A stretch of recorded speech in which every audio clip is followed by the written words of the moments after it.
doctors, definitely there's a high burnout rate, especially if you practice a form of traditional Western medicine, just the current medical model of a high patient volume, insurance driven, Mm, and the compensation is getting lower and lower. I think mm, mm. and also just I don't think it's very effective, looking at short-term solutions and not taking care of people for the long-term wellness and prevention. I think eventually you're just not going to be as effective and people are not going to be as happy.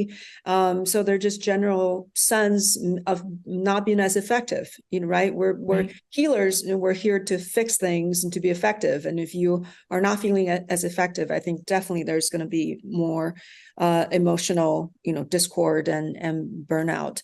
And I've heard about dentists having high suicide rate.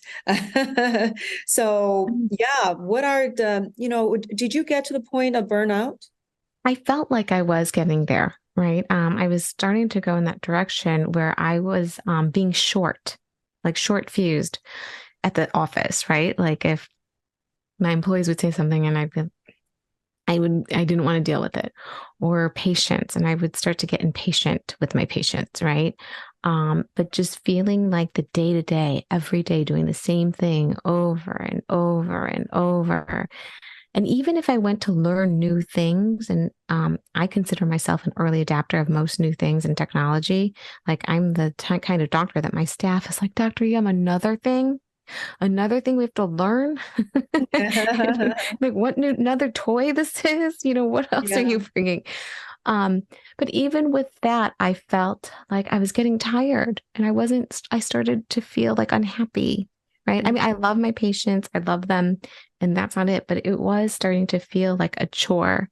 Now, my practice model was fee for service. So I wasn't in network. And I never was. I never had to be. So I don't identify with my colleagues that have to deal with insurance because I never had to.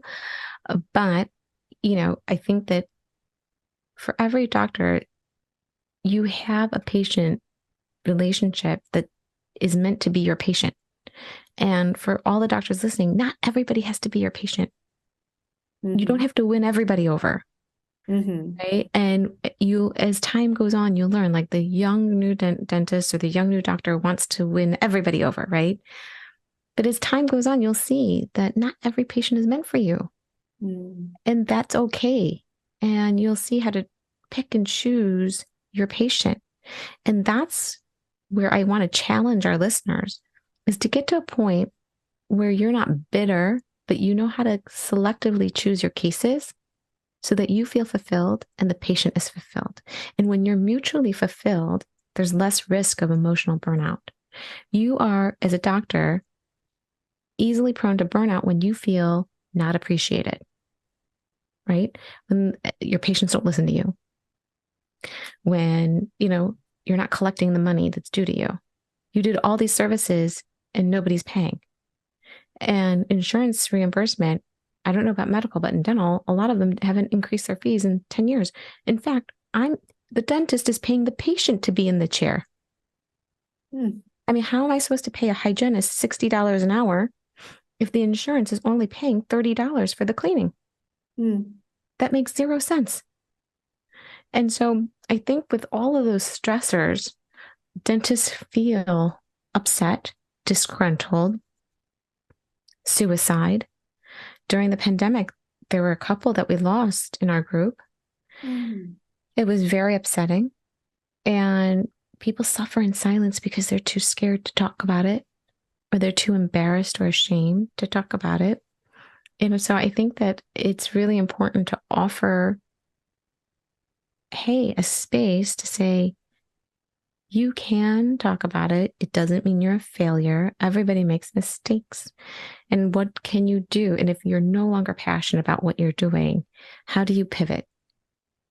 You're not locked in for life. You don't have to be a doctor for life. You don't have to be a dentist for life. You don't have to do it.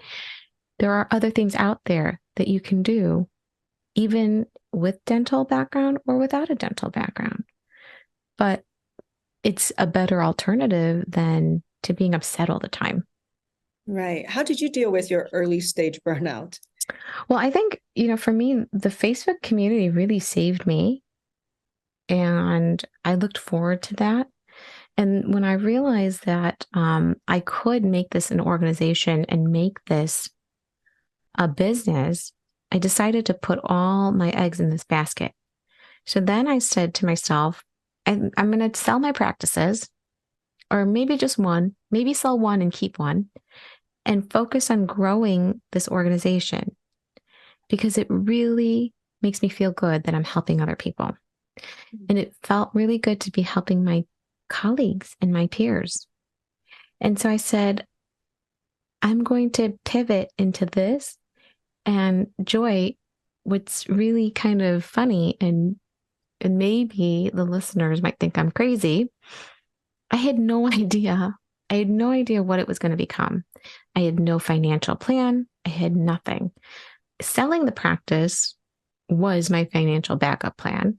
And selling I own the real estate too. So selling that was kind of my little safety, right? And then I said, I'm going to try this. But that saying, that quote that says, try something that scares you or do something that scares you every day. I think that it's true, that it rings true that when you push yourself and you challenge yourself, you realize how strong you are and you realize what you're made of.